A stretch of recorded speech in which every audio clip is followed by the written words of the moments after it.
कि बहुपद क्या है, बहुपद के प्रकार क्या हैं, ठीक है, बहुपद का शून्य क्या है, और उसके साथ साथ हमारा जो एक टॉपिक है क्लास 10th का वो है बहुपद के शून्य का ज्यामितीय अर्थ। bx बराबर ax cube plus bx square plus cx plus D है कि एक बहुपद का आलेख दिया और तुमसे पूछ लिया कि उस बहुपद का शून्य क्या है।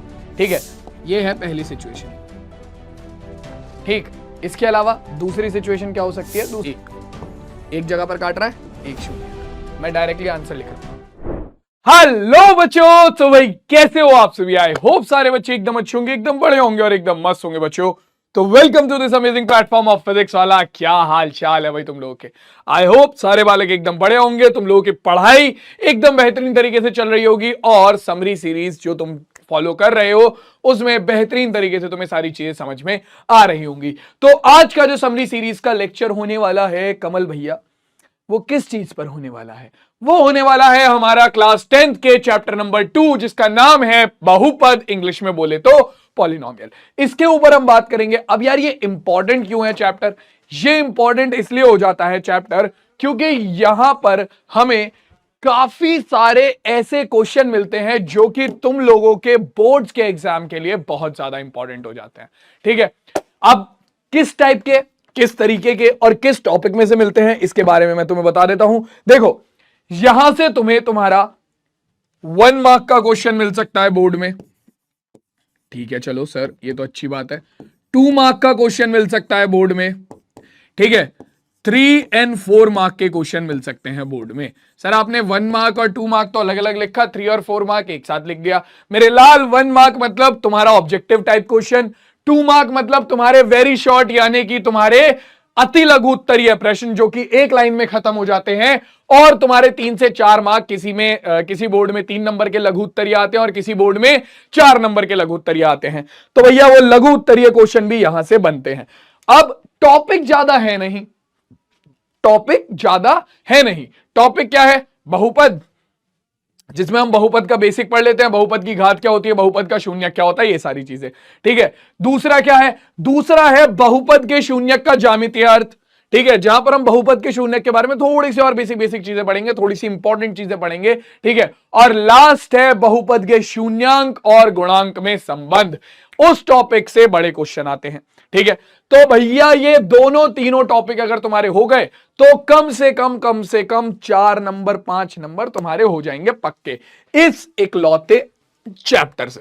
ठीक है, इस इकलौते चैप्टर से अब शुरुआत करते हैं कार्यक्रम की। जब इतना तुम्हें ज्ञान दे ही दिया है तो तुम्हारे के स्क्वायर सर कमल कौशिक गुरुजी, कमल भैया जो तुम्हें बुलाना है उनके साथ अपने इस सेशन की शुरुआत करते हैं और आगे बढ़ते हैं बच्चों। जो हमारा सेशन है सबसे पहला, ये किसके ऊपर होने वाला है? जैसे कि मैंने बोला, आज के सेशन में हम बहुपद क्या होता है उसका बेसिक समझेंगे कि बहुपद क्या है, बहुपद के प्रकार क्या हैं, ठीक है, बहुपद का शून्य क्या है, और उसके साथ साथ हमारा जो एक टॉपिक है क्लास 10th का वो है बहुपद के शून्य का ज्यामितीय अर्थ, इसे समझेंगे। अब यहां पर क्या है बच्चों, देखो मैंने जनरली, तुम जानते हो जिन्होंने समरी सीरीज पहले लेक्चर से फॉलो करी है उन्हें पता है, जिन्होंने नहीं करी उन्हें बता देता हूं कि समरी सीरीज में तुम्हारे 1-1 घंटे से 1.25 घंटे के बीच का लेक्चर होता है, और मैथ्स में ऐसा होने वाला है कि हर चैप्टर को मैंने 2 लेक्चर्स में डिवाइड किया है, मतलब 2 पार्ट में डिवाइड किया है। तो ये है बहुपद का पार्ट 1।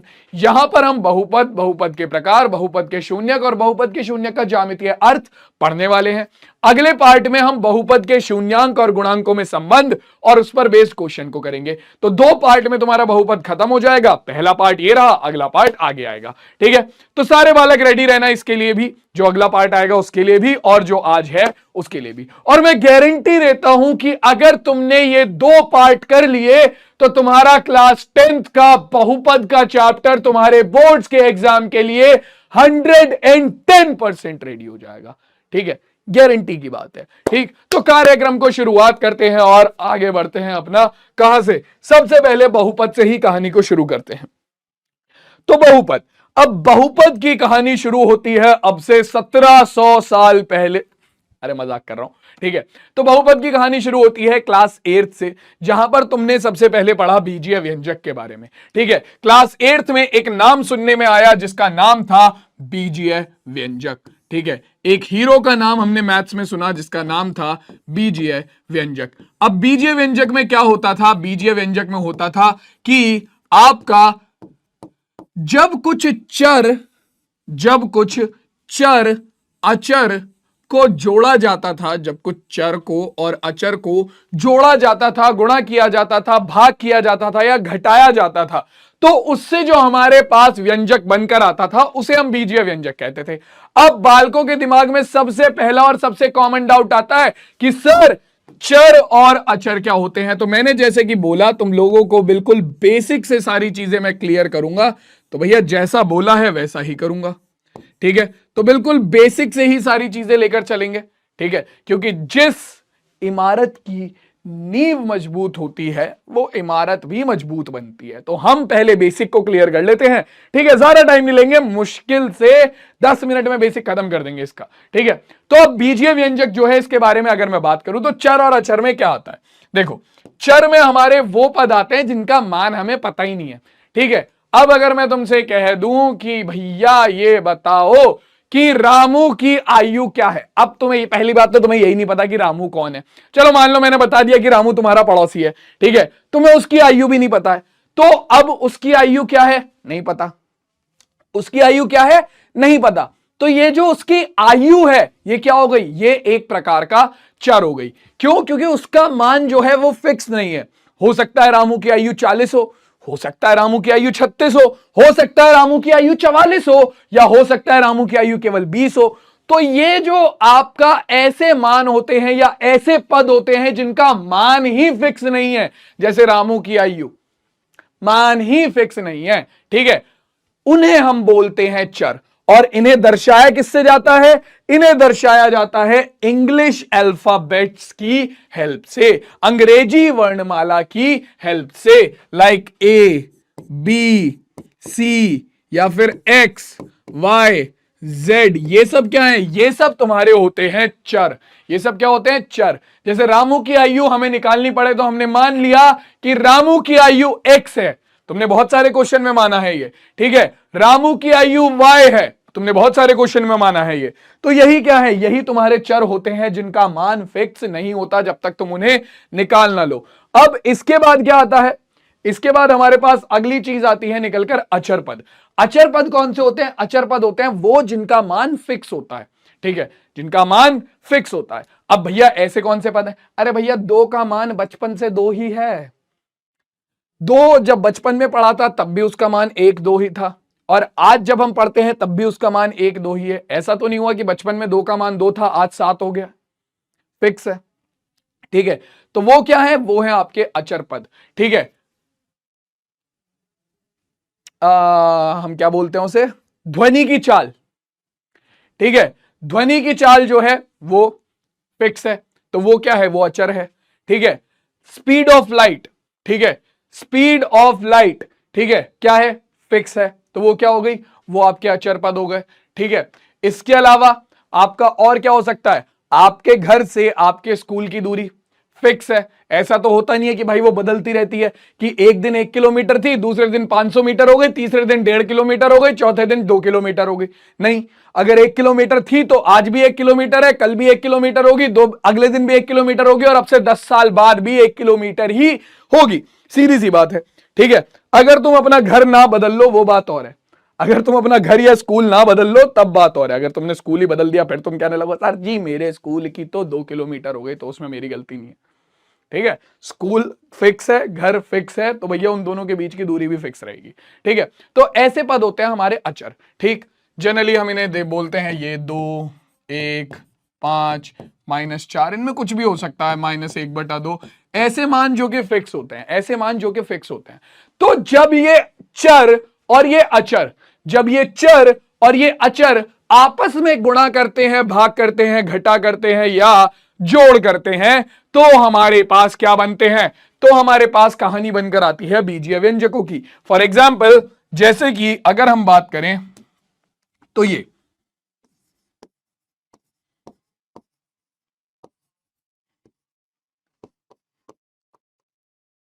ठीक है, ये यहां पर क्या है? यहां पर कुछ चर हैं, कुछ अचर हैं, जो कि आपस में गुणा कर रहे हैं और घटा भी कर रहे हैं, ठीक है, और जुड़ भी रहे हैं, या फिर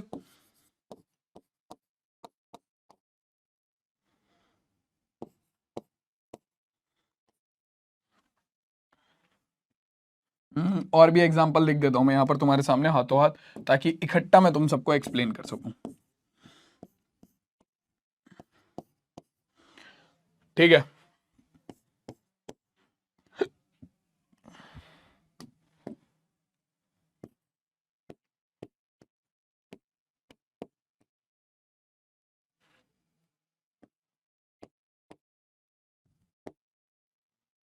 और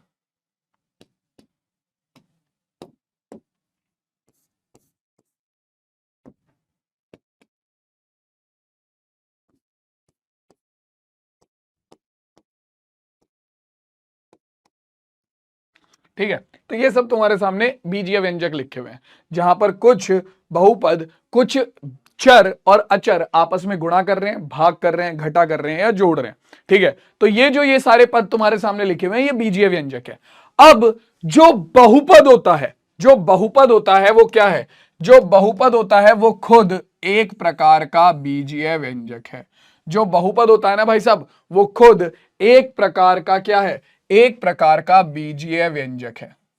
ठीक है, मतलब इनमें से ही कोई ना कोई बहुपद होगा। ठीक है, इनमें से ही कोई ना कोई बहुपद होगा। अब बहुपद होता क्या है ये समझ लो। ठीक है, बीजीय व्यंजक अगर एक बार समझ में आ गया तो बहुपद समझ में आ जाएगा। बहुपद क्या होता है?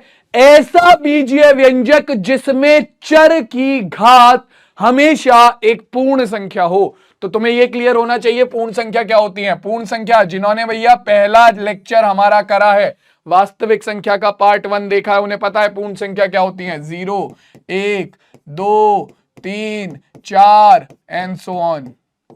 ठीक है, तो ऐसा बीजीय व्यंजक जिसमें चर का घातांक या चर की घात हमेशा पूर्ण संख्या हो, उन्हें हम बोलते हैं क्या? ऐसे बीजीय व्यंजकों को हम बोलते हैं बहुपद। अब जैसे कि मैं यहां पर बात करता हूं, तो यहां पर अगर तुम देखोगे तो तुम्हारे कितने बीजीय व्यंजक ऐसे हैं जिनमें चर की घात क्या है? पूर्ण संख्या ही है। तो देखो यहां पर हमारे चर कौन कौन से? x और y और x। यहां पर है चर की घात 2, यहां पर है चर की घात 4, y की घात 4, और यहां पर चर की घात कुछ नहीं है, इसका मतलब 1 है। ठीक है, तो आप देख सकते हो इस बीजीय व्यंजक में चर की घात क्या है? हमेशा पूर्ण संख्या है, तो यानी कि ये एक बहुपद है। ठीक है, अब अगला देखो, यहां पर है चर x, यहां पर चर की घात क्या है? 1/2। तो 1/2 तो पूर्ण संख्या नहीं होती, 1/2 तो पूर्ण संख्या नहीं होती। इसका मतलब ये क्या है? ये एक ऐसा बीजीय व्यंजक है जिसमें चर की घात पूर्ण संख्या नहीं है, तो इसका मतलब ये भाई साहब बहुपद भी नहीं है। ठीक है, अगला देखो, ये क्या है? रूट के अंदर 7y, इसका मतलब क्या है? इसका मतलब है √7, और y की घात कितनी है? रूट का मतलब होता है 1/2, तो y की घात है यहां पर 1/2। देखो अचर में कुछ भी हो, अचर में तुम्हारा माइनस हो, रूट हो, तुम्हारी भिन्न हो, कुछ भी हो चल जाएगा, लेकिन जो चर है, चर की घात पूर्ण संख्या ही होनी चाहिए। अब यहां पर क्या है? यहां पर √7y, y भी रूट के अंदर है, y के ऊपर भी क्या है? रूट है, तो इसका मतलब क्या है? y की घात है 1/2, और 1/2 तो भैया पूर्ण संख्या नहीं होती, 1/2 तो पूर्ण संख्या नहीं होती, तो इसका मतलब ये भी बहुपद नहीं है, ये भी बहुपद नहीं है। ठीक है, ये सारी चीजें तुम क्लास 9th में पढ़ चुके हो, मैं बस तुम्हें एक रिकैप दे रहा हूं। ये सब तुम क्लास 9th में पढ़ चुके हो, सब कुछ क्लास 9th का टॉपिक है जो अभी तक मैंने पढ़ाया। ठीक है, जो 10th का टॉपिक आएगा वो केवल वो आएगा जहां पर हम बहुपद के शून्य का ज्यामितीय अर्थ पढ़ेंगे। बाकी सब कुछ क्लास 9th का है जो मैं रिवाइज करा रहा हूं तुम लोगों को। तो तुम समझ सकते हो कि मैं तुम लोगों के लिए अगर इतना नीचे बेसिक पे जाकर मेहनत कर रहा हूं, तो थोड़ी सी मेहनत और थोड़ा सा हसल तो तुम लोग भी कर सकते हो, है ना यार दोस्त। मानता हूं जो लोग मुझसे पहले से पढ़ते हैं उन्हें पता है कि मेरी कैसी बात है अपने स्टूडेंट्स के साथ, मैं किस तरीके से क्लास लेता हूं अपने स्टूडेंट के साथ। तो मैं यही चाहूंगा कि अगर मैं मेहनत कर रहा हूं तो जरा सी इतनी सी तो तुम भी कर लो, है ना। चलो इसकी बात करते हैं। यहां पर रूट जो है वो केवल 7 के ऊपर है, चर के ऊपर रूट नहीं है। यहां पर चर की घात कितनी है? 2 है। यहां पर x है, x की घात है 1, तो इसका मतलब यहां पर चर की घात क्या है? चर की घात है आपकी क्या? चर की घात है आपकी पूर्ण संख्या, यानी कि एक बहुपद है। यहां पर देखो, यहां पर भी चर की घात क्या है, y की घात 2, y की घात 1, तो यानी कि ये भी क्या है, ये भी एक बहुपद है। तो भैया बहुपद ऐसे बीजीय व्यंजक होते हैं जहां पर चर की घात हमेशा पूर्ण संख्या हो। ठीक है, चर की घात हमेशा पूर्ण संख्या हो। सबको क्लियर हो गया? सबको क्लियर हो गया? सबको समझ में आ गया बहुपद क्या होते हैं? भैया आपका ऐसे बीजीय व्यंजक जिनमें चर का घातांक जो है, जिसमें चर का घातांक जो है वो क्या हो, पूर्ण संख्या हो। ठीक है, वे बीजीय व्यंजक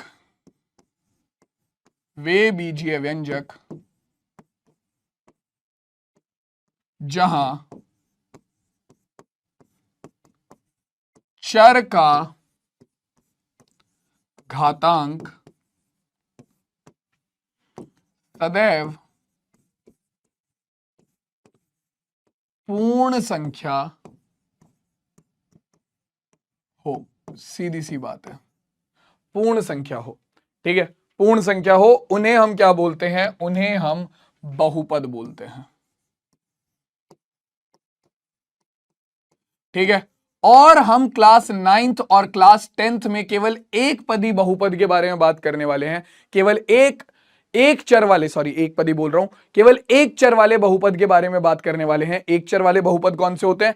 एक चर वाले बहुपद होते हैं वो जिनमें केवल एक ही चर हो। जैसे कि अगर मैं यहां पर बात करूं तो देखो, जैसे ये एक बहुपद था, लेकिन इसमें हमारे पास एक चर था x और दूसरा चर था y, तो ये दो चर वाले बहुपद है, ये एक चर वाले बहुपद नहीं है। और क्लास 10th में हम इनके बारे में बात नहीं करेंगे, हम बात करेंगे केवल इन बहुपदों के बारे में, जहां पर तुम देख सकते हो इस वाले बहुपद में केवल एक चर है जो कि है x, और इस वाले बहुपद में केवल एक चर है जो कि है y। ठीक है, तो हम क्लास 9th और क्लास 10th में केवल एक चर वाले बहुपदों के बारे में बात करने वाले हैं। ठीक है, अब बहुपदों को लिखने का एक तरीका होता है, बहुपद को इंग्लिश में बोलते हैं पॉलिनोमियल। ठीक है, और पॉलिनोमियल का p आ जाता है, हम px, qx, rx बहुत सारे तरीकों से बहुपद को लिखते हैं, जनरली px से लिखा जाता है। ठीक है, और बहुपद में क्या होता है, ये यहां पर x लिखा जाता है, यहां पर क्या लिखा जाता है, यहां पर लिखा जाता है आपका बहुपद का चर, यानी कि उस बहुपद में जो चर है उसे हम ब्रैकेट के अंदर लिखेंगे। ठीक है, मेन चीज ये ब्रैकेट के अंदर लिखी हुई चीज होती है। ठीक है, 2x² प्लस 5x प्लस 7, तो यहां पर ये क्या बोल रहा है, ये बोल रहा है कि x² जो है वो यहां पर चर है। ठीक है, अगर मान लो मैं एक बहुपद लिख देता हूं, py बराबर 7x² माइनस 2x प्लस 4। ठीक है, तो इस बहुपद में चर है या नहीं, इस बहुपद में चर है या नहीं? नहीं है, नहीं है। क्यों? क्योंकि भैया यहां पर आपका जो बहुपद है उसका चर क्या है, y। ठीक है, ये जो x है इसे अचर पद की तरह ही हमें काउंट करना पड़ेगा, ये चीज याद रखना। ठीक है, क्लियर हो गई ये बात? चलो अब हम क्या करेंगे, अब देखो यहां पर, अब मैं बहुत ज्यादा डीप में बेसिक में नहीं जाऊंगा। ठीक है, जो मेन चीजें मैं वो बताता हुआ चलूंगा। तो बहुपद के प्रकार आते हैं बहुपद के घात के आधार पर। ठीक है, जिन्हें तुमने क्लास 9th में पढ़ा था, द्विघात बहुपद, रैखिक बहुपद और त्रिघात बहुपद। तो बहुपद की घात क्या होती है पहले मैं वो एक्सप्लेन कर देता हूं और फिर बहुपद के प्रकार पर चलेंगे हम। ठीक है, तो बहुपद की घात क्या होती है, किसी भी बहुपद में चर का अधिकतम मान जो होता है, किसी भी बहुपद में चर का अधिकतम मान जो होता है उसे बहुपद, चर की जो अधिकतम घातांक होता है, सॉरी, किसी भी बहुपद में जो चर का अधिकतम घातांक होता है उसे बहुपद की घात बोला जाता है। फॉर एग्जाम्पल अगर मैं यहां पर एक बहुपद दूं, px is equals to 7x की घात 5 माइनस 4x की घात 2 प्लस 3x की घात 4 प्लस x की घात 7 माइनस 2। ठीक है, तो इस बहुपद की अगर तुमसे घात पूछी जाए कि px की घात क्या होगी, px की घात, तो px की घात बताने के लिए तुम्हें क्या बताना पड़ेगा, इस पूरे बहुपद में जो चर का सबसे बड़ा घातांक है वही इस बहुपद की घात हो जाएगी। तो इस बहुपद में चर का सबसे बड़ा घातांक, तो चर है x का सबसे बड़ा घातांक 5, 2, 4, 7, तो तुम देख सकते हो चर का सबसे बड़ा घातांक क्या है, 7 है। तो इसका मतलब जो बहुपद की घात हो जाएगी वो कितनी हो जाएगी, वो 7 हो जाएगी, वो 7 हो जाएगी। ठीक है, और बिना हल करे बच्चों हमें कभी भी बहुपद की घात नहीं बतानी है। बिना हल करे हमें कभी भी बहुपद की घात नहीं बतानी है। कैसे? मान लो मैंने एक बहुपद दिया PU, ठीक है, और ये बहुपद है 7U की घात 4 प्लस 2U माइनस 0U की घात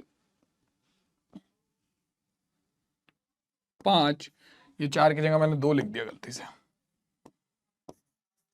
ठीक है, माइनस 0U की घात 9 प्लस 8U, ठीक है।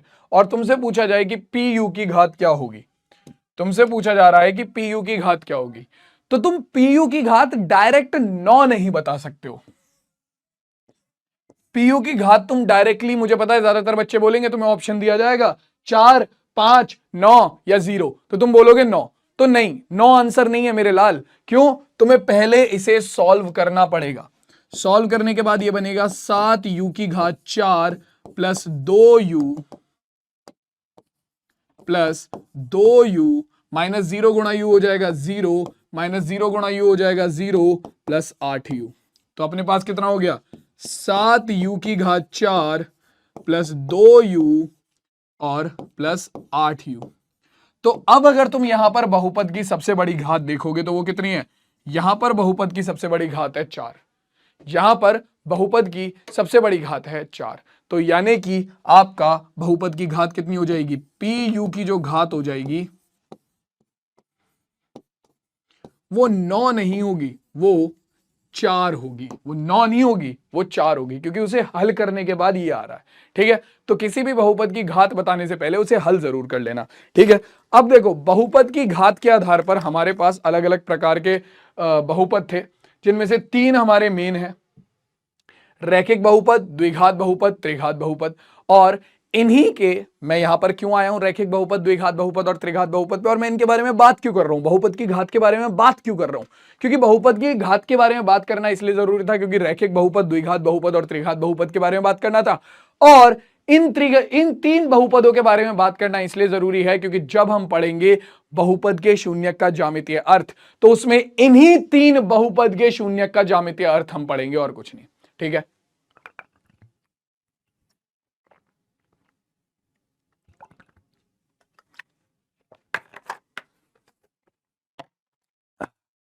तो देखो भाई, शुरुआत करते हैं, एक एक करके चीजों को देखते हैं, ठीक है। तो सबसे पहला जो हमारे पास बहुपद आता है रैखिक बहुपद, इसके बारे में तुम ऑलरेडी जानते हो, ठीक है, क्लास 9th में तुमने पढ़ा है, ठीक है। घात के हिसाब से इसकी परिभाषा दी जाती है: वे बहुपद जिनकी घात 1 होती है, वे बहुपद जिनकी घात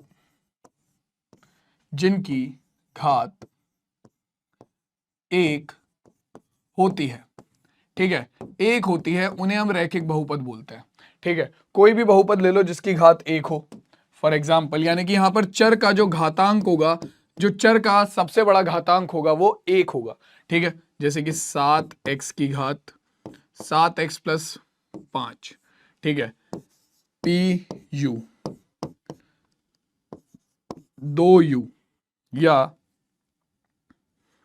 तुम्हारा PZ, तुम्हारा Z, सिंपल। तो ये तीनों क्या है? यहां पर तीनों में तुम देख सकते हो चर की घात क्या है, चर की घात 1 है, ठीक है। चर की घात 1 है तो ये बहुपद हो गया तुम्हारा कैसा बहुपद? ये बहुपद हो गया जिनकी घात 1 होती है, यानी कि जिनमें घातांक जो है, जिनमें चर की जो सबसे बड़ा घातांक है, चर का जो सबसे बड़ा घातांक है वो क्या है? वो 1 है, तो उन्हें हम बोलते हैं रैखिक बहुपद। और रैखिक बहुपद का जो व्यापक रूप होता है या जो जनरल रूप होता है वो ये होता है: px बराबर ax प्लस b, जहां पर a और b तुम्हारी वास्तविक संख्याएं हैं, ठीक है। मैं लिख भी देता हूं, जहां a व b वास्तविक संख्याएं हैं, ठीक है। r का मतलब होता है वास्तविक संख्या, इसका मतलब है कि ये वास्तविक संख्याओं में से हैं। a और b वास्तविक संख्याएं हैं, और आपका सॉरी स्मॉल में लिखना था ये, जहां a व b वास्तविक संख्याएं हैं और आपका जो a है वो 0 के बराबर नहीं होना चाहिए। a जो है वो 0 के बराबर नहीं होना, क्योंकि a 0 के बराबर हो जाएगा तो अपना तो चर ही खत्म हो गया, बचा क्या, केवल b जो कि अचर बहुपद होगा, तो उसके बारे में बात कर लेंगे, बट अभी यहां पर इतना समझ लो, ठीक है। अब द्विघात बहुपद आता है। द्विघात बहुपद क्या होता है, जैसा कि इसके नाम में दिख रहा है, द्विघात मतलब दो घात वाला, ठीक है। वो बहुपद जिसकी घात 2 हो, वे बहुपद जिनकी घात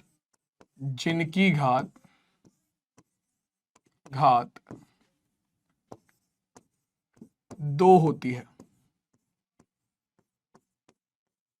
वे बहुपद जिनकी घात 2 होती है उन्हें हम द्विघात बहुपद बोलते हैं। सिंपल सा लॉजिक है, सीधा साधारण आसान, ठीक है। वे बहुपद जिनकी घात 2 होती है उन्हें हम द्विघात बहुपद बोलते हैं, ठीक है। अब यहां पर कहानी क्या आती है, वही कोई भी एग्जाम्पल उठा लो, आपका px बराबर हो गया 7x की घात 2 माइनस 5x प्लस 4। तो ये क्या है, ये एक द्विघात बहुपद है, क्योंकि यहां पर चर की जो अधिकतम घातांक है वो कितना है, वो 2 है, ठीक है। और इसका जो व्यापक रूप होता है, मैं डायरेक्टली अब मेन चीजों पर चलूंगा, इसका जो व्यापक रूप होता है वो ये होता है, px बराबर ax square plus bx plus c।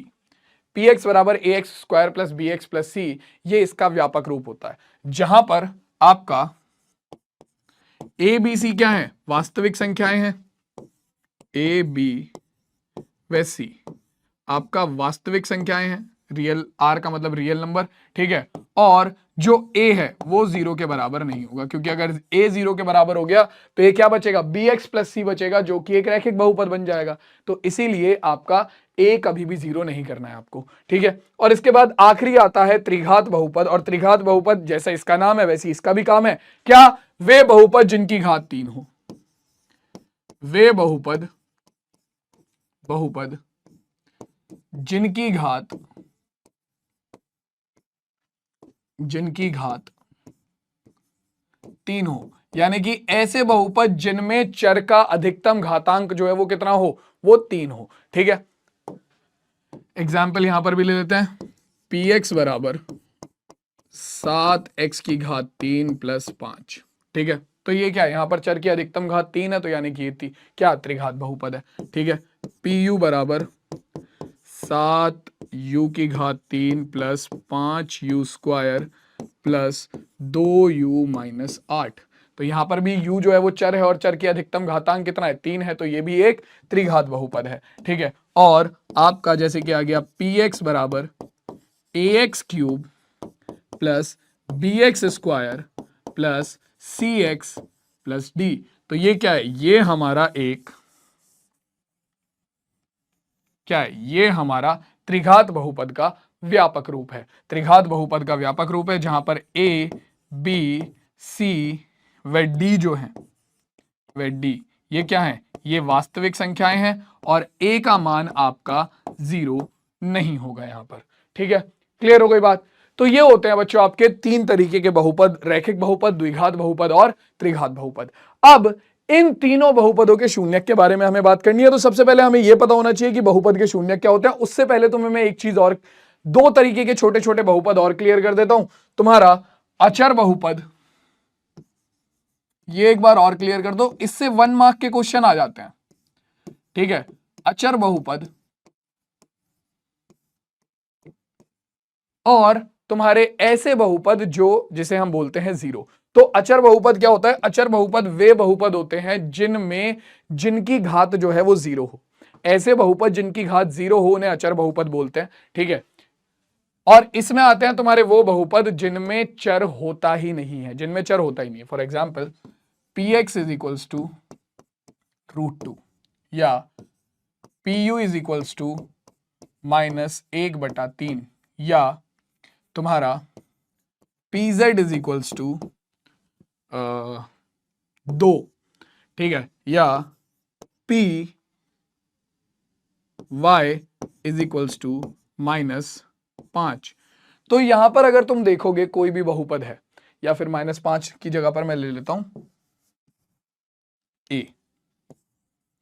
तो अब यहां पर ये जो कोई भी बहुपद है, ठीक है, इन किसी भी बहुपद में जो चर दिया हुआ है वो है ही नहीं, ठीक है। तो अगर तुम यहां पर लिखते हो किसे, px का अगर तुम मान लिखते हो तो तुम इसे लिख सकते हो √2 गुणा 1, और 1 को तुम लिख सकते हो x की घात 0, क्योंकि किसी भी संख्या की घात अगर 0 है तो उसका मतलब होता है 1। ठीक है, तो x की घात 0 का मतलब 1 गुणा √2 √2 हो गया। तो यानी कि अगर तुम यहां पर देखोगे px बराबर √2 में, तो इस बहुपद में चर की जो घात है वो 0 है।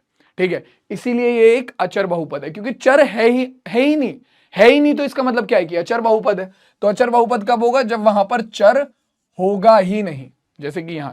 ठीक है, सेम पीयू बराबर है -1/3 के, मतलब कि हो गया -1/3 गुणा u की घात 0।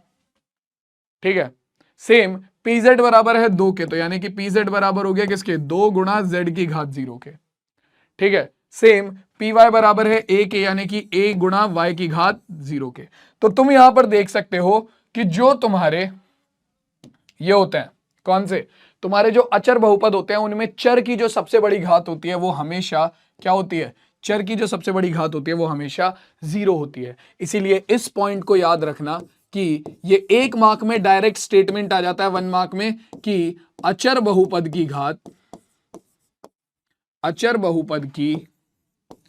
घात 0 यानी कि 0 होती है। ये अचर बहुपद के लिए, ठीक है, ये अचर बहुपद के लिए है। लेकिन भाई साहब जो अपना शून्य है, सारी की सारी वास्तविक संख्या इसके अंदर आ जाती है। सारी की सारी वास्तविक संख्या जो है वो अचर बहुपद के अंदर आ जाती है, बस शून्य को छोड़ के। ठीक है, शून्य क्या है? शून्य भैया अपना राजा है। ठीक है, शून्य कहता है हम अपना साम्राज्य चलाएंगे, हम किसी के अंडर काम नहीं करते। क्यों? क्योंकि शून्य खुद का अपना एक अलग बहुपद बना के बैठा है, उस भाई साहब का नाम है शून्य बहुपद। उसने नाम भी अपना ही दिया उस बहुपद को। ठीक है, और उसके अंदर वो अकेला ही आता है, शून्य बहुपद। ठीक है, शून्य बहुपद क्या होता है? ये होता है हमारा 0। खत्म, यही है तुम्हारा शून्य बहुपद और कुछ नहीं है। ठीक है, 0 को बोला जाता है शून्य बहुपद। अब शून्य बहुपद के साथ दिक्कत क्या है? मान लो तुमने एक बहुपद ले लिया px बराबर 0, तो और तुमसे इसकी घात पूछी जाए तो तुम बोलोगे सर इसकी घात तो 0 होगी, क्योंकि यहां तो चर है ही नहीं, ये तो अचर बहुपद है। लेकिन बेटा इसीलिए तो इसे अचर बहुपद में नहीं रखा गया, क्यों? क्योंकि यहां पर तुम लिख सकते हो 0 x की घात 0, उसका मान भी 0 आएगा। तुम लिखते हो 0 x की घात 100, उसका मान भी 0 आएगा।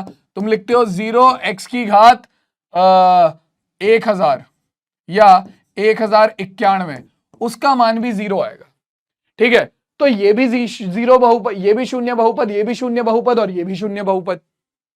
तीनों ही शून्य बहुपद है, क्योंकि तीनों ही 0 है और 0 को ही शून्य बहुपद बोला जाता है। तीनों शून्य बहुपद है ना? तीनों शून्य बहुपद है, और तीनों ही शून्य बहुपद में जो चर की घात है वो अलग अलग आ रही है। तीनों ही शून्य बहुपद है, और तीनों ही शून्य बहुपद में शून्य बहुपद तो एक ही होता है 0, और तीनों ही केस में हमें चर की अलग अलग घात मिल रही है। और इसके अलावा जितनी चाहे तुम उतने केस बना सकते हो। तो यहां से क्या चीज क्लियर हो जाती है? यहां से चीज क्लियर हो जाती है कि शून्य बहुपद की जो घात है ना, वो आप निश्चित नहीं कर सकते। इसीलिए शून्य बहुपद की घात आप 0 बोलते नहीं हो, और अगर शून्य बहुपद की घात 0 नहीं होती तो ये अचर बहुपद नहीं हो सकता। इसीलिए इसे अलग से एक बहुपद का नाम दिया गया शून्य बहुपद, क्योंकि ये स्पेशल है। ठीक है, इसकी जो घात होती है वो निश्चित होती नहीं है। तो ये चीज नोट कर लो कि शून्य बहुपद की घात शून्य बहुपद की घात अपरिभाषित होती है। क्या होती है भाई? अपरिभाषित होती है। ठीक है, जो बेसिक और इंपॉर्टेंट चीजें हैं केवल तुम्हें वही बता रहा हूं मैं यहां पर। जो बेसिक और इंपॉर्टेंट चीजें हैं जिनसे तुम्हारे मार्क्स बन सकते हैं, जो क्वेश्चन के फॉर्म में पूछी जा सकती हैं, वो चीजें बता रहा हूं मैं तुम्हें। चलो, तो अब इसके बाद आता है हमारा बहुपद के शून्य की घात पर आधारित एक दो क्वेश्चन। तो जल्दी से क्वेश्चन के आंसर दो। क्या कह रहा है? 3 गुणा x की घात 4 प्लस 4 गुणा x की घात 7 प्लस 3 में बहुपद की घात क्या है? तो देखो 3 गुणा x की घात 4 प्लस 4 गुणा x की घात 7 प्लस 3 में बहुपद की घात क्या है। तो भाई अगर तुम क्लियरली देखो तो यहां पर चर की सबसे बड़ी घात कितनी है 7, और ये तो इससे ज्यादा हल भी नहीं हो रहा। ठीक है, तो चर की सबसे बड़ी घात 7 है, तो यानी कि बहुपद की घात भी 7 हो जाएगी। तो ऑप्शन नंबर ए करेक्ट हो गया। क्लियर हो गई बात। अगला सवाल देख लेते हैं क्या कह रहा है। अगला सवाल कह रहा है निम्न में से त्रिघात बहुपद कौन सा है। तो जिसमें चर की घात 3 होगी वही त्रिघात बहुपद होगा। तो देखो भाई यहां पर है चर x, x की घात 2, x की घात 3। चर में सबसे बड़ा घातांक 3 है, चर में सबसे बड़ा घातांक 3 है, यानी कि इस बहुपद की घात क्या है 3 है, तो यानी कि ये तो त्रिघात बहुपद हो गया। चलो जी दूसरा देखो 3x की घात 3, x की घात 2। तो यहां पर भी चर में x का जो सबसे बड़ा घातांक है, बहुपद में जो चर का सबसे बड़ा घातांक है वो 3 है, यानी कि ये भी एक त्रिघात बहुपद है। तो इसका मतलब a और b दोनों त्रिघात बहुपद है, यानी कि ऑप्शन नंबर सी जो है कि a व b दोनों त्रिघात बहुपद होंगे, ये बिल्कुल करेक्ट हो जाएगा। क्लियर हो गई बात, आ गया सबको समझ में। चलो बहुत ही बढ़िया, एकदम चीते हो गए तुम। अब देखो यहां से आता है बहुपद के शून्य, क्योंकि बहुपद के शून्य समझना बहुत ज्यादा जरूरी है, तभी हम बहुपद के शून्य का ज्यामितीय अर्थ समझेंगे। ठीक है, तभी हम बहुपद के शून्य का ज्यामितीय अर्थ समझेंगे। ठीक है, अब जैसे कि हमने बहुपद के शून्य के बारे में जाना, तो बहुपद का मान निकालना मैं पहले तुम्हें समझाता हूं। जैसे कि मान लो तुम्हें कोई भी बहुपद दिया जाए, तुम्हें एक बहुपद दे दिया गया px बराबर 4x की घात 2 माइनस 2x प्लस 3, ये एक बहुपद है। ठीक है, मैं क्या करता हूं, मैं यहां पर x के अलग अलग मान रखकर, मतलब आप किसी भी बहुपद में चर के अलग अलग मान रखकर उस बहुपद के अलग अलग मान निकालते हो। ये क्लास 9th में पढ़ा हुआ है हमने। जैसे कि मान लो मैं यहां पर चर का मान रख देता हूं x बराबर 0 पर। ठीक है, मान निकालो, तो p0 बराबर आ गया हमारा 4x की घात 2, मतलब 4 गुणा x की जगह पर 0 रख दो, तो 4 गुणा 0 की घात 2 माइनस 2 गुणा 0 प्लस 3। ठीक है, अब इसे हल करेंगे तो अपने पास x बराबर 0 पर जो मान आ जाएगा बहुपद का वो आ गया 0 की घात 2 0, 4 गुणा 0 0 हो गया, माइनस 2 गुणा 0 0, तो 0 माइनस 0 0 हो गया, 0 प्लस 3 कितना आ गया 3। तो x बराबर 0 पर बहुपद का मान आ गया 3। तो यानी कि बच्चों आपका x बराबर 0 पर ये जो बहुपद दिया हुआ है, x बराबर 0 पर ये जो बहुपद दिया हुआ है इसका मान है 3। ठीक है, आपने x बराबर 0 पर निकाला, आप x बराबर 1 पर भी निकाल सकते हो। निकालो x बराबर 1 पर। तो x बराबर 1 पर जब तुम किसी बहुपद का मान निकालोगे तो देखो क्या होगा, ये हो जाएगा तुम्हारा p1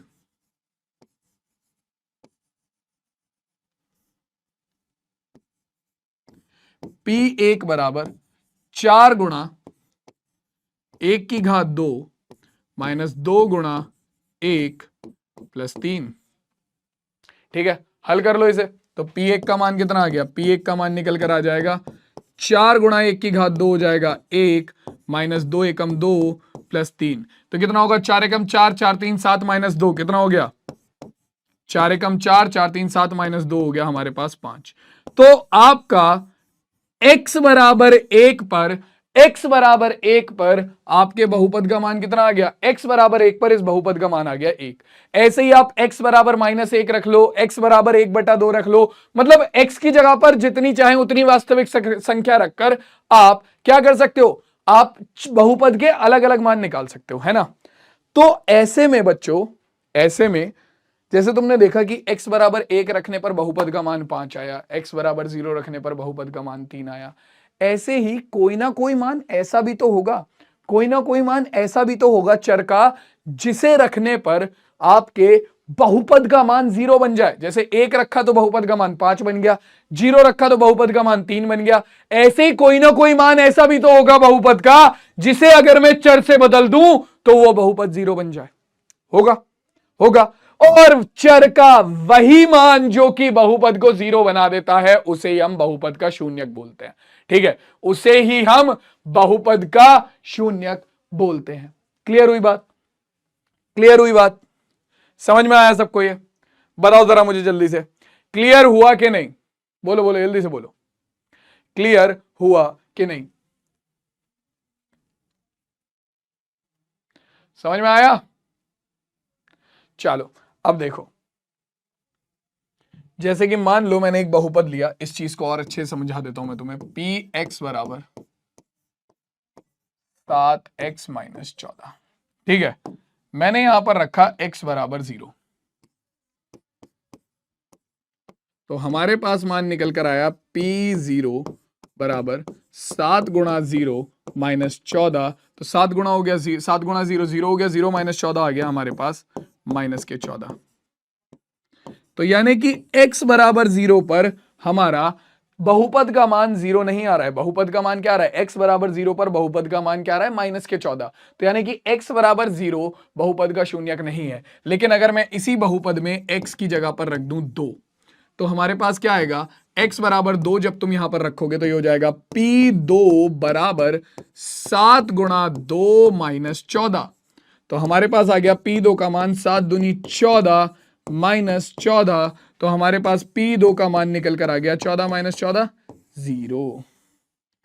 तो x बराबर 0 पर जो तुम्हारा बहुपद है उसका मान 0 नहीं आ रहा, लेकिन x बराबर 2 पर बहुपद का मान 0 आ रहा है। x बराबर 2 पर बहुपद का मान 0 आ रहा है। तो इसका मतलब क्या है? इसका मतलब x बराबर जो 2 है वो बहुपद का जो शून्यक है वो है। x बराबर 2 बहुपद का शून्यक है, लेकिन वहीं पर x बराबर 0 बहुपद का शून्यक नहीं है। तो इससे तुम्हें क्या चीज क्लियर हुई? इससे तुम्हें यह चीज क्लियर हुई कि मेरे भाई आपका जरूरी नहीं है कि 0 जो है वो बहुपद का शून्यक हो। जरूरी नहीं है कि 0 जो है वो बहुपद का शून्यक हो, ठीक है। कोई भी वास्तविक संख्या बहुपद का शून्यक हो सकती है जो कि उस बहुपद को क्या बना दे? जो कि उस बहुपद को 0 बना दे। क्लियर हो गई बात? क्लियर हो गई सबको ये बात? चलो अब देखो, जो हमारा रैखिक बहुपद था उसका मान निकालना, उसका शून्यक निकालना बहुत आसान था। हम किसी भी बहुपद का शून्यक कैसे निकालते थे? हमने क्लास 9th में सीखा था। हम उस बहुपद को उठाकर 0 के बराबर रख देते थे और वहां से अपना चर का जो मान निकल कर आता था वो बहुपद का शून्यक हो जाता था। रैखिक बहुपद का मान निकालना बहुत आसान था। ax प्लस बी बराबर हम उठाकर 0 के रखते थे, ठीक है। b इधर चला जाता था, x भाग में चला जाता था, x का मान आ जाता था माइनस के b बटे a, और यही हमारा क्या हो जाता था? रैखिक बहुपद का शून्यक हो जाता था, ठीक है। लेकिन अगर हम बात करते हैं द्विघात बहुपद और त्रिघात बहुपद की, तो उसके लिए हमें क्या करना पड़ता था? द्विघात बहुपद और त्रिघात बहुपद के पहले गुणनखंड करने पड़ते थे और उसके बाद उनका शून्यक निकलता था। जब हम आगे क्वेश्चन करेंगे तब उन चीजों को ज्यादा अच्छे से समझेंगे, अभी केवल इतना ही रखते हैं, ठीक है। तो अब ये जो द्विघात बहुपद और त्रिघात बहुपद होते हैं, रैखिक बहुपद, द्विघात बहुपद, त्रिघात बहुपद, इन्हीं तीनों के शून्यकों का ज्यामितीय अर्थ हमें पढ़ना है। यानी कि रैखिक बहुपद, द्विघात बहुपद और त्रिघात बहुपद में चर के वो मान जो कि उन्हें शून्य बना देते हैं, बहुपदों को 0 बना देते हैं, उन्हीं के बारे में हमें पढ़ना है, ठीक है।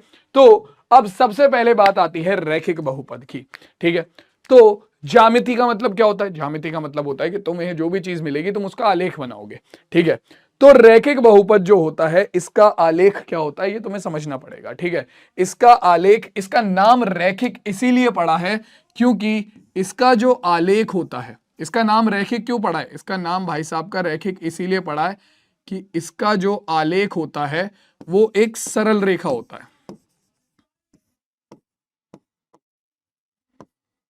सिंपल, साधारण सी एक सरल रेखा, ठीक है। कोई भी अगर तुम्हारे पास एक बहुपद है, ठीक है, मैं अब यहां पर बनाकर तो नहीं दिखाऊंगा, ठीक है, बट मैं तुम्हें क्लियरली बता रहा हूं कि कोई भी अगर तुम्हारे पास बहुपद है तो तुम उसका एक, अगर सरल एक रैखिक बहुपद है, ठीक है, तो तुम उसका अगर आलेख बनाते हो तो वो हमेशा एक सरल रेखा बनाता है, ठीक है। ठीक है, पी एक्स बराबर ए एक्स प्लस बी, तो ये बनाता है एक सरल रेखा, ठीक है। क्या बनाता है भाई? एक सरल रेखा बनाता है हमेशा, इसीलिए इसका जो नाम है वो रैखिक बहुपद है, इसीलिए इसका जो नाम है वो रैखिक बहुपद है, ठीक है। अब ये जो सरल रेखा होती है, ठीक है, ये जो सरल रेखा होती है, मान लो ये बन गई एक सरल रेखा, कहीं भी बना दो यार, ये रही, थोड़ा सा इसे बड़ा कर देते हैं, हाँ जी। तो ये रही एक सरल रेखा, ठीक है, ये कुछ भी, कोई भी एक सरल रेखा बना दी मैंने, ठीक है। तो अब देखो, किसी भी बहुपद का जो आलेख होता है, ये सरल रेखा क्या है? ये सरल रेखा तुम्हारा पी एक्स बराबर ए एक्स प्लस बी जो है उसका आलेख है, ठीक है। तो किसी भी बहुपद का आलेख एक्स अक्ष को जितनी जगह पर काटेगा, एक्स अक्ष को जितनी जगह पर काटेगा, दोबारा से सुन लो, किसी भी बहुपद का आलेख एक्स अक्ष को जितनी भी जगह पर काटेगा उस बहुपद के उतने ही शून्यक होते हैं। ठीक है, तो तुम अगर कोई भी सरल रेखा बनाओगे, कोई भी सरल रेखा बनाते हो, कैसी भी सरल रेखा, तो उसमें केवल दो ही सिचुएशन बनेंगी, उसमें केवल दो ही सिचुएशन बनेंगी। ठीक है, कैसी भी सरल रेखा तुम बना लो, उसमें केवल दो ही सिचुएशन बनेंगी। क्या? कि या तो वो रेखा, देखो भाई, एक ये बना दी मैंने, अलग अलग सिचुएशन दिखा रहा हूं, दो ही सिचुएशन बन सकती हैं बस, ज्यादा से ज्यादा। या तो वो रेखा आपकी क्या होगी,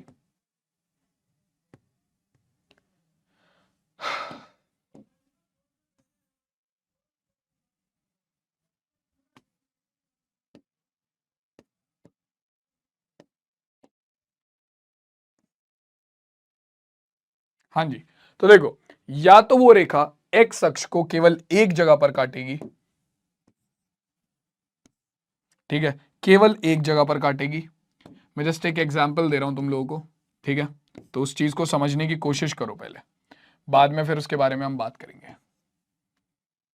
ठीक, जैसे कि यहां पर मैंने तुम्हें तीन अलग अलग एग्जाम्पल दिए हैं, जहां पर तुम देख सकते हो कि तुम्हारी जो रेखा है वो एक्स अक्ष को, एक्स अक्ष कौन सी होती है, जो क्षैतिज, जो लेटी वाली रेखा होती है उसे हम एक्स अक्ष बोलते हैं। मैं लिख देता हूं यहां पर, ये हमारी एक्स अक्ष है, जो खड़ी रेखा होती है ये हमारी वाई अक्ष होती है।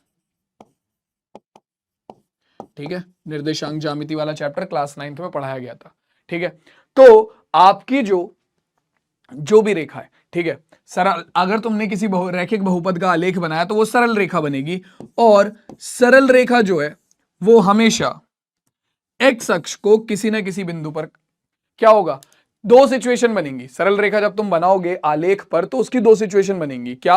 या तो वो एक्स अक्ष को किसी ना किसी बिंदु पर काटेगी, जैसे कि तुम देख सकते हो, इसने यहां पर काटा, इसने यहां पर काटा, ठीक है, इस भाई साहब ने यहां पर काटा,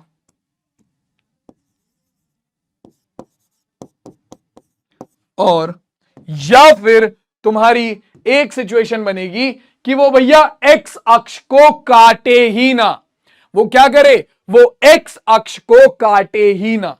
ठीक है, केवल ये दो सिचुएशन बन सकती हैं। जब तुम किसी रैखिक बहुपद का आलेख बनाओगे तो उस सिचुएशन में आपके पास दो कंडीशन आएंगी कि या तो वो एक्स अक्ष को केवल एक बिंदु पर काटेगी, क्योंकि सरल रेखा एक्स अक्ष को केवल एक ही बिंदु पर काट सकती है, तुम कितनी सिचुएशन बनाकर देख लो, एक से ज्यादा बिंदु पर नहीं काटेगी। तो या तो वो एक बिंदु पर काटेगी या फिर वो कहीं भी नहीं काटेगी। और मैंने क्या बोला कि किसी भी बहुपद का आलेख एक्स अक्ष को जितनी जगह पर काटेगा उसके उतने ही शून्यक होंगे। तो बच्चों, आपका जो रैखिक बहुपद होता है उसका आलेख ज्यादा से ज्यादा एक्स अक्ष को केवल एक जगह पर काट सकता है, तो इसीलिए रैखिक बहुपद के अधिकतम ज्यादा से ज्यादा एक शून्यक हो सकता है। ठीक है, या फिर क्या कंडीशन होगी कि वो एक्स अक्ष को कोई काटे ही ना, यानी कि कोई शून्यक ना हो। ठीक है, तो इसीलिए हम लिखते हैं कि रैखिक बहुपद का केवल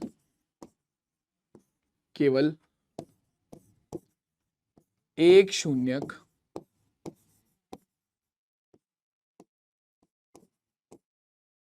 अधिकतम, सॉरी, केवल एक शून्यक नहीं, अधिकतम, गलती से मैंने केवल बोल दिया, का अधिकतम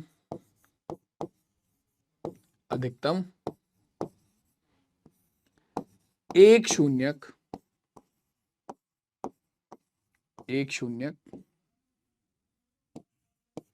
होता है। क्योंकि ये ज्यादा से ज्यादा, ठीक है, ये ज्यादा से ज्यादा एक्स अक्ष को कितनी जगह पर काट सकती है? ये ज्यादा से ज्यादा एक्स अक्ष को एक जगह पर काट सकती है। ठीक है, अब वैसे देखो ये चीज तुम्हारे सिलेबस में नहीं है कि तुमसे पूछा जाए कि आलेख देकर बताओ बहुपद का शून्यक क्या है, लेकिन मैं तुम लोगों को सिखा रहा हूं ये चीज भी, तो ये एक्स्ट्रा में समझ लेना। क्या कि अगर मान लो तुमसे पूछ लेता है कि एक बहुपद का आलेख दिया और तुमसे पूछ लिया कि उस बहुपद का शून्यक क्या है, ठीक है, बहुपद का आलेख दिया और उस बहुपद से पूछ लिया कि उस बहुपद का शून्यक क्या है, तो उस केस में क्या होगा, आपका वो आलेख एक्स अक्ष को जिस बिंदु पर काट रहा है, क्योंकि एक्स अक्ष पर तुम हमेशा जानते हो कि y बराबर होता है 0 के, एक्स अक्ष पर हमेशा y निर्देशांक 0 होता है, इसीलिए मैंने यहां पर भी y निर्देशांक 0 लिखा, यहां पर भी और यहां पर भी। ठीक है, तो किसी भी बहुपद का आलेख एक्स अक्ष को जितनी जगह पर काटता है उसके उतने शून्यक होते हैं, और एक्स अक्ष को जिस बिंदु पर काटेगा उस बिंदु का एक्स निर्देशांक बहुपद का शून्यक होगा। जैसे कि यहां पर ये जो बहुपद है ये एक्स अक्ष को इस बिंदु पर काट रहा है, तो इसका एक्स निर्देशांक है एक्स, तो यानी कि इस बहुपद का जो शून्यक होगा वो एक्स होगा। यहां पर इस बहुपद का जो आलेख है वो एक्स अक्ष को इस बिंदु पर काट रहा है, यानी कि इसका शून्यक एक्स डैश होगा। जो भी एक्स निर्देशांक होगा वही उस बहुपद का शून्यक हो जाएगा। यहां पर ये एक्स डबल डैश होगा। ठीक है, और ये तो एक्स अक्ष को कहीं काट ही नहीं रहा है, यानी कि इसका कोई शून्यक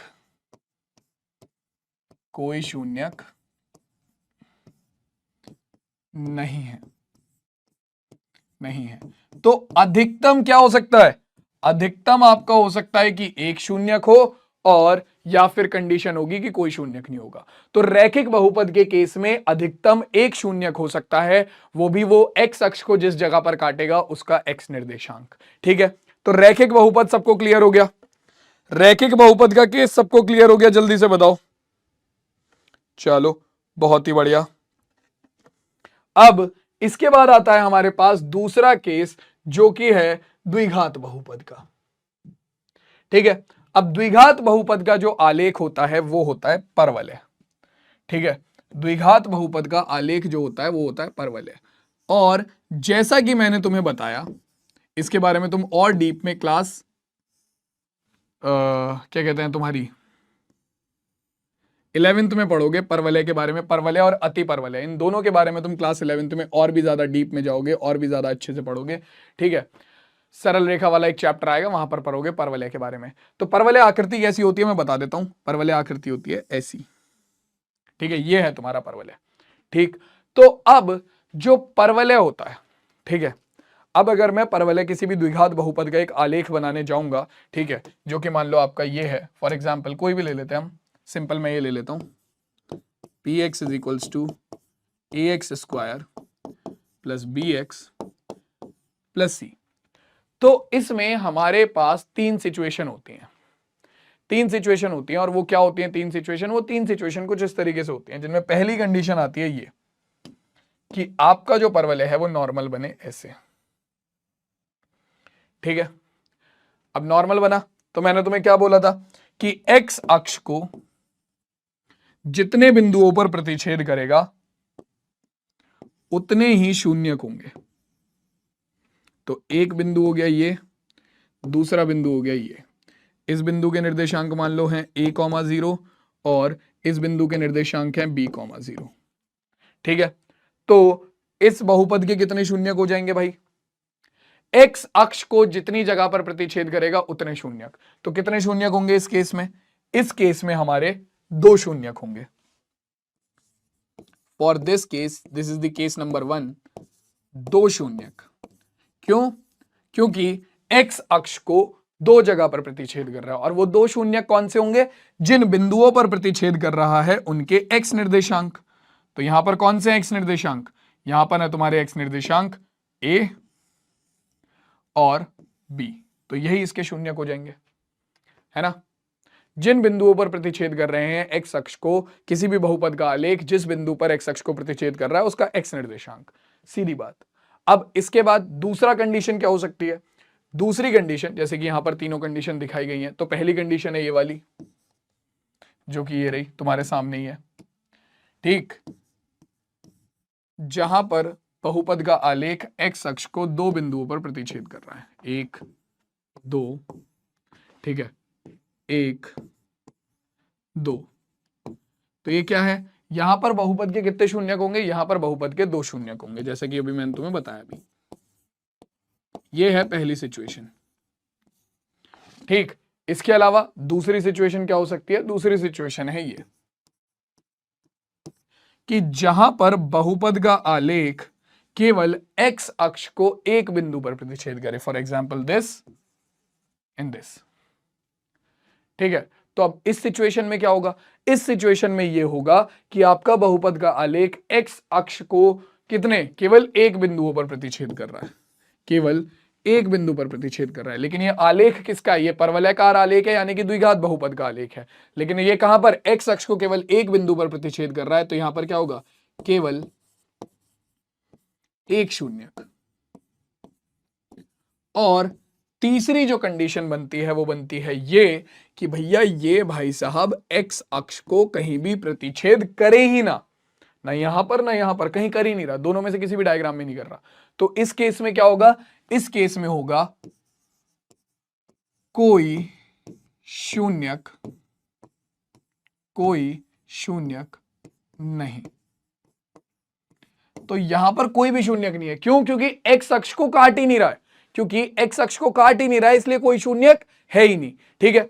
तो अब यहां से तुम्हें क्या समझ में आया कि भैया द्विघात बहुपद जो है उसके कितने, ज्यादा से ज्यादा जो शून्यक हो सकते हैं वो 2 हो सकते हैं, क्योंकि ज्यादा से ज्यादा ये x अक्ष को 2 बिंदुओं पर प्रतिच्छेद कर सकता है, ज्यादा से ज्यादा ये x अक्ष को कितने, 2 बिंदुओं पर प्रतिच्छेद कर सकता है, उससे ज्यादा नहीं। तो इसीलिए बच्चों हमारे द्विघात बहुपद के ज्यादा से ज्यादा अधिकतम 2 शून्यक हो सकते हैं। तो ये चीज लिख लो भाई,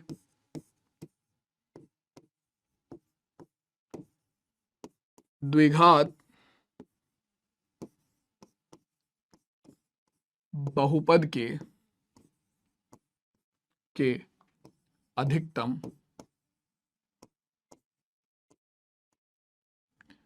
अधिकतम 2 शून्यक हो सकते हैं। खत्म किस्सा, ठीक है। अब त्रिघात बहुपद की बात आती है इसके बाद। तो त्रिघात बहुपद का आलेख जो बनता है वो कुछ ऐसा बनता है, ठीक है, मैं दिखाता हूं।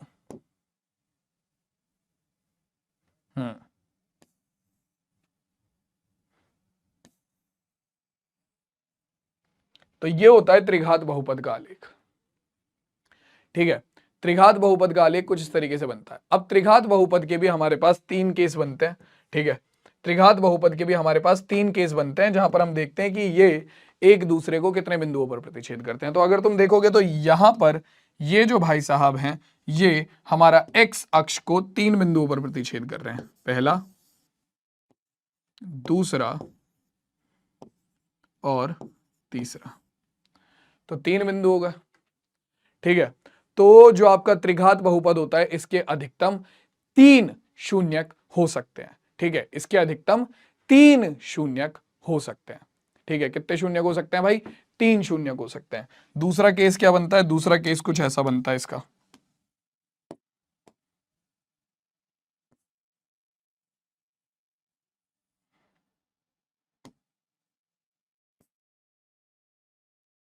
ये रहा। तो यहां पर ये x अक्ष को केवल 2 बिंदुओं पर प्रतिच्छेद करता है, 1 2, ठीक है। एक में ये थोड़ा सा और नीचे आ जाएगा तो वो केवल एक ही बिंदु पर प्रतिच्छेद करेगा, ठीक है। तो यहां पर क्या होता है, यहां पर आपका त्रिघात बहुपद में क्या होता है, त्रिघात बहुपद में आपका केवल 3 अधिकतम क्या हो सकते हैं, शून्यक हो सकते हैं त्रिघात बहुपद के। तो ये चीज भी याद रखना, ये चीज मैं यहीं पर लिख देता हूं, ठीक है। तो त्रिघात बहुपद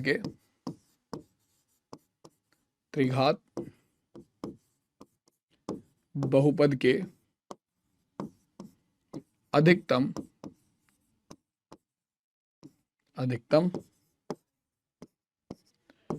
3 शून्यक होते हैं, 3 शून्यक होते हैं या हो सकते हैं, ठीक है।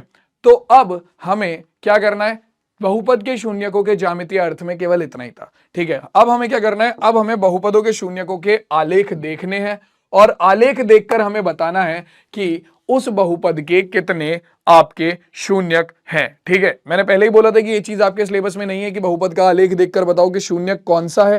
ठीक है, बट मैं ऑलरेडी बता चुका हूं कि वो एक्स अक्ष को जिस बिंदु पर प्रतिच्छेद करेगा उसका एक्स निर्देशांक ही बहुपद का शून्यक हो जाएगा। लेकिन आपके सिलेबस में केवल इतना है कि आपको देखकर यह बताना है कि आलेख के कितने शून्यक हैं। ठीक है, तो नीचे दी गई आकृति में ग्राफों में देखिए कि y बराबर पी एक्स, ये हमारा आलेख दिया हुआ है y बराबर पी एक्स, जहां पर आपका पी एक्स जो है वो बहुपद है। ठीक है, का आलेख दिया हुआ है। ग्राफों से प्रत्येक के लिए पी एक्स के शून्यकों की संख्या ज्ञात करो। तो एक्स अक्ष को जितने बिंदुओं पर काटेगा उतने शून्यक, सीधी सी बात है। ठीक है, तो पहले वाले के लिए देखते हैं। तो एक्स अक्ष को कितनी जगह पर काट रहा है? केवल एक जगह पर काट रहा है, एक शून्यक। मैं डायरेक्टली आंसर लिख रहा हूं। ठीक है, आलेख एक्स अक्ष को कितनी जगह पर काट रहा है? दो जगह पर काट रहा है, एक दो, तो दो शून्यक। ठीक है, अगला आलेख एक्स अक्ष को कितनी जगह पर काट रहा है? एक दो और तीन, एक दो तीन, तीन शून्यक। ठीक है, यहां पर आलेख एक्स अक्ष को कितनी जगह पर काट रहा है? केवल एक, तो एक शून्यक। ठीक है, सेम वही चीज है। आलेख एक्स अक्ष को कितनी जगह पर काट रहा है? केवल एक, तो एक शून्यक। ठीक है, यहां पर आलेख एक्स अक्ष को कितनी जगह पर काट रहा है? तो एक दो तीन और चार, तो आलेख एक्स अक्ष को चार जगह पर काट रहा है, तो इसके चार शून्यक होंगे। ठीक है, चार शून्यक होंगे। ठीक, अब सेम यहां पर भी हमें वही करना है। ये अगला क्वेश्चन है, किसी बहुपद px के लिए y बराबर px का ग्राफ नीचे आकृति में दिया गया है। प्रत्येक स्थिति में px के लिए शून्यकों की संख्या ज्ञात करो। तो यहां पर आपका ये जो आलेख है ये x अक्ष को कहीं पर भी नहीं काट रहा है। ठीक है, तो यहां पर कोई शून्यक नहीं होगा। गलती से ये मत लिख देना कि जीरो इसका शून्यक है, गलती से ये मत लिख देना कि जीरो इसका शून्यक है। इसका शून्यक कोई नहीं होगा, कोई शून्यक नहीं है, सिंपल। आगे देखो, बहुत सारे बच्चे गलती ये करते हैं कि यहां पर लिख देंगे जीरो, कि जीरो शून्यक है। नहीं भाई, कोई शून्यक नहीं है। ठीक है, इसमें देखो एक जगह पर काट रहा है यानी केवल एक शून्यक है। ठीक है, शून्यकों की संख्या बतानी है, ये नहीं बताना कौन सा शून्यक है, शून्यकों की संख्या बतानी है। तो केवल एक शून्यक है। यहां पर देखो एक दो तीन, तीन शून्यक है। ठीक है, एक दो, दो शून्यक है। एक्स अक्ष को जितनी जगह पर काटेगा उतने शून्यक। ठीक है, एक दो तीन चार, तो चार शून्यक। ठीक है, एक दो तीन, तो तीन शून्यक। ठीक है, तो चलो भाई, अब देखो इसके साथ हमारा जो ये टॉपिक है वो यहीं पर खत्म होता है, जहां पर हमने आज की क्लास में बहुपद का पूरा रिवीजन कर लिया। ठीक है, क्लास 9th का रिकैप हमने यहां पर ले लिया पूरा पूरा, और उसके साथ साथ हमने क्या समझ लिया? हमने समझ लिया कि भैया बहुपद के शून्यक का ज्यामितीय अर्थ क्या होता है, कि अगर किसी भी बहुपद का आलेख जो है वो एक्स अक्ष को जितने स्थान पर काटेगा उतना, या जितने बिंदुओं पर प्रतिच्छेद करेगा उतने उस बहुपद के शून्यक होंगे, और जिस बिंदु पर प्रतिच्छेद कर रहा है उसका एक्स निर्देशांक ही बहुपद का शून्यक होगा। ठीक है, ये चीज हमने समझ ली। अब अगली जो क्लास होगी वहां पर हम बहुपद के शून्यक का ज्यामितीय अर्थ समझेंगे, मतलब सॉरी, बहुपद के शून्यांक और गुणांकों के बीच में संबंध समझेंगे। वहां पर बहुपद के शून्यक निकालने को भी आएंगे तुम्हारे पास। ठीक है, जो हमारा गुणनखंड विधि है उसका वहां पर हम बहुत इस्तेमाल करने वाले हैं। तो सारे बालक तैयार रहना। मैं मिलता हूं सीधा तुमसे तुम्हारी नेक्स्ट क्लास में। आई होप तुम लोगों को मजा आया होगा। बाकी मैं तुम लोगों को बता दूं कि जो सिलेबस वाला पार्ट है वो पूरा का पूरा यहां पर कवर हो रहा है। ठीक है, समरी सीरीज में, जहां पर आपके सिलेबस की समराइज वे में सारी चीजें बताई जा रही है। मैथ्स में जैसे मैं दो पार्ट्स में चीजों को खत्म कर रहा हूं, बाकी सब्जेक्ट्स की भी समरी सीरीज चल रही है। ठीक है, इसके अलावा एक तुम लोगों की क्वेश्चन की प्रैक्टिस के लिए सीरीज आ रही है मास्टर 30। ठीक है, जो कि ऑलरेडी शायद तुमने देख ली होगी, उसके एक दो लेक्चर्स आ चुके हैं ऑलरेडी। ठीक है, अलग अलग सब्जेक्ट्स के। तो मैथ्स का भी आने वाला है, तो रेडी रहना, सैटरडे में ही आएगा वो भी। ठीक है, तो शाम को 4 बजे के लिए रेडी रहना। मैथ्स का मास्टर 30 का सेशन आएगा, जिसमें हम कुछ नहीं करेंगे, केवल कोई थ्योरी नहीं होगी वहां पर, थ्योरी के लिए सीरीज चल रही है, वहां पर हम केवल और केवल अपने जो क्वेश्चंस है उनकी प्रैक्टिस करेंगे। ठीक है, तो मास्टर 30 के लिए भी रेडी रहना, आने वाला है वो सेशन भी। 30 क्वेश्चन होंगे बेहतरीन, हर चैप्टर के 30 क्वेश्चन, और तुम्हें मैं गारंटी से बोलता हूं 30 क्वेश्चन अगर तुमने वो कर लिए, तुम सोच के देखो कि एक चैप्टर के 30 क्वेश्चन, यानी कि हमारे पास ऑलमोस्ट 15 चैप्टर है, तो 15 45 45 450 क्वेश्चन हो जाएंगे तुम्हारे। इनमें से अगर तुम्हारे 100 क्वेश्चन भी लग गए पेपर में, तुम्हारा तो काम हो गया यार, समझ रहे हो तुम? तो रेडी रहना, मैं आ रहा हूं, क्योंकि मास्टर 30 सीरीज लेकर तुम लोगों के लिए, तो उसके लिए तैयार रहना। मिलते हैं सीधा नेक्स्ट सेशन में, तब तक के लिए टेक केयर, टाटा और बाय बाय।